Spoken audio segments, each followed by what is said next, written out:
Pas rikonfirmimit në krye të Partisë Demokratike, Sali Berisha deklaroi se ai do të jetë kandidati i opozitës për postin e kryeministrit në vitin 2029.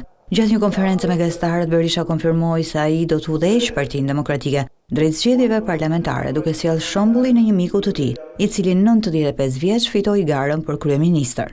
Një mik timin, mik të çmuar që është e vërteta, e kam uruar kryeministër kur ai ishte 95 vjeç.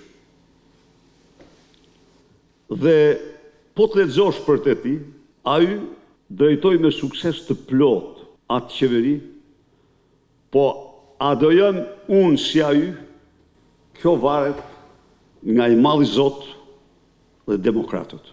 Berisha komentoi edhe vizitën e ministrit grek të mbrojtjes Niko Dendjas në Tiranë dhe çështjen ende të pazgjidhur për ndarjen e kufirit detar mes dy vendeve.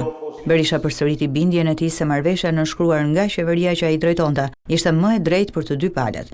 Ish-kryeministri deklaroi se ai kishte rënë dakord me Greqinë që të shkonin në gjykatën e Hagës, pasi kushtetuesi arrëzoi marrëveshjen e arritur. Kompani shumë serioze ndërkombëtare që shqyrtoi marrëveshjen pasi u rrëzue. Shkruar, kjo marrëveshje në qoftë se rishqyrtohet, mund të dalë shumë e drejtë, mund të psojë në një përmirësim, por në rast se Greqia shpall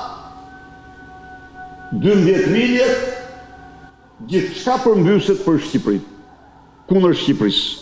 Sipas Berishës, kryeministri Edi Rama nisi negociatat nga fillimi, duke e vendosur në pozicion më të dobët Shqipërinë. Marrëveshja nënshkruar mes qeverisë greke dhe asaj shqiptare në vitin 2009 për ndarjen e kufirit detar u rrëzua nga gjykata kushtetuese. Prej atij momenti Tirana dhe Athina zyrtare ende nuk kanë arritur një marrëveshje të re.